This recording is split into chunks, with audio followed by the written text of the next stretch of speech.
Dalam Bapa dan Putra dan Roh Kudus. Amin.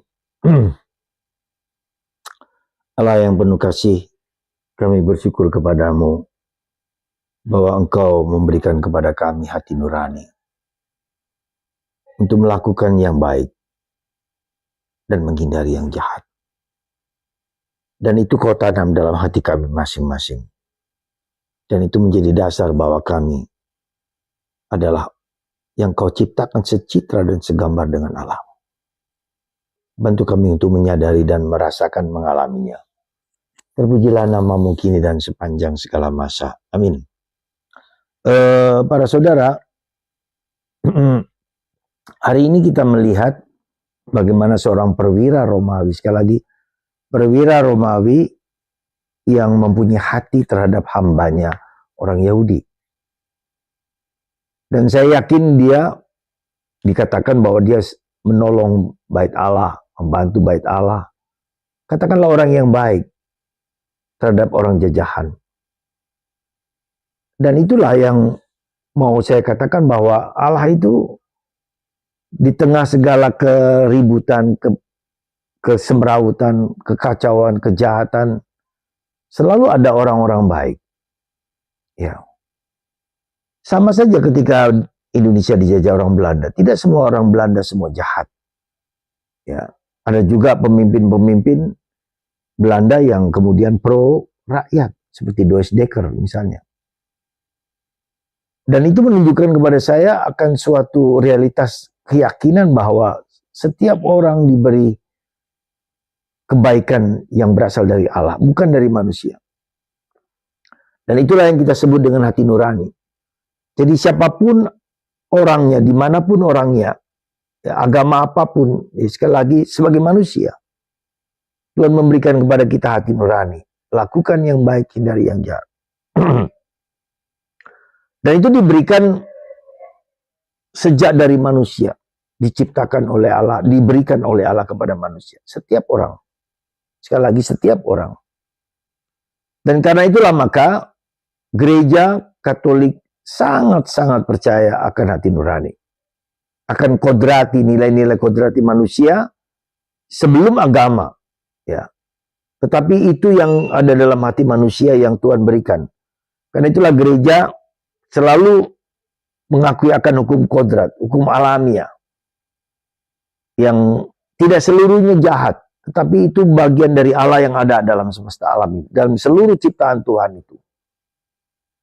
Diciptakan kalau manusia secitra dengan Allah.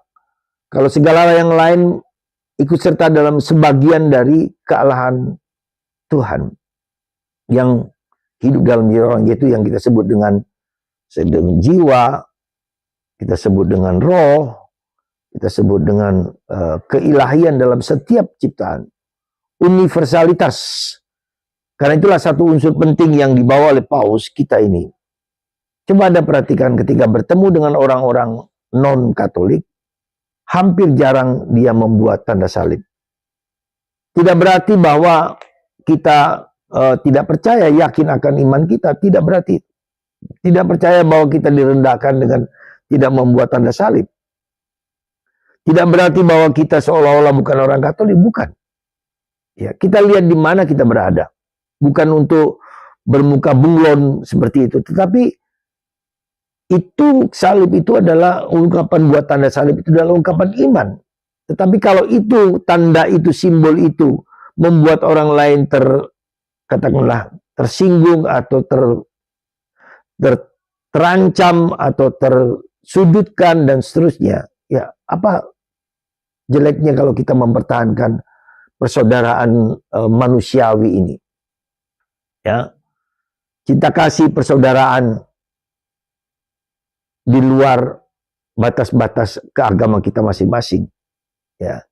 Jadi saudaraku terkasih, itulah yang saya kira nilai-nilai kemanusiaan yang harus kita junjung, kita hargai, kita hormati. Dan karena itulah maka Paus dihargai oleh siapapun juga, agama apapun juga, tidak merasa terancam orang lain. Ya. Bukan jelek. Karena untuk menjadi Katolik atau tidak Katolik, itu tergantung Tuhan sendiri. Kita berusaha. Tetapi ketika orang itu tidak apa-apa. Yang penting perbuatan tindakan mereka yang baik. Ya, jadi menurut saya pemahaman ini harus dimengerti dengan baik gitu loh. Sekali lagi bukan karena simbol-simbol Katolik yang membuat orang diselamatkan, tapi penghayatan iman akan Kristus. Dan itu diungkapkan dengan cara-cara yang bisa diterima oleh banyak orang gitu kan. Ya, jadi saya kira itulah yang membuat Paus ini sangat dihormati oleh agama non-Katolik sekalipun. Ya. Dia menghargai ada kebenaran-kebenaran di dalam keyakinan orang. Jadi ada kebenaran, perhatikan, ada kebenaran-kebenaran yang diyakini oleh orang lain. Dan kebenaran itu kalau di dalam gereja Katolik adalah fullness of truth. Kebenaran yang penuh dalam gereja Katolik. Mungkin agama lain 5%, 10%, 50% dan seterusnya. Ya, jadi itu. Jadi ada kebenaran di dalam agama-agama lain. Kebenaran tidak absolut milik orang Katolik. Ya, tetapi kita tahu bahwa fullness of truth itu ada di dalam gereja Katolik. Jadi kita tetap menghargai kebenaran yang ada itu. Jadi saudaraku terkasih dalam Kristus, perwira Romawi ini menunjukkan kepada kita bahwa dia punya hati kepada orang-orang apapun juga, ya, terutama orang Yahudi. Maka dia menolong, dan ketika hambanya orang Yahudi itu yang sakit, dia meminta bawahannya untuk datang kepada Yesus.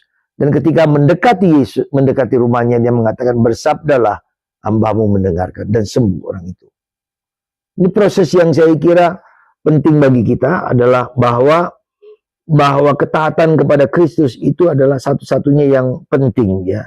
Tapi kita juga tahu bagaimana kita melayani orang lain bukan karena sekedar kulitnya sebagai orang Katolik, orang Islam atau apa, tapi yang penting penghayatan kita akan Kristus. Semoga cara kita bergaul dengan setiap orang akan membantu kita untuk menerima siapapun tanpa takut, tanpa ragu, karena kita beriman Katolik. Semoga kita membuang hambatan-hambatan dan kita menciptakan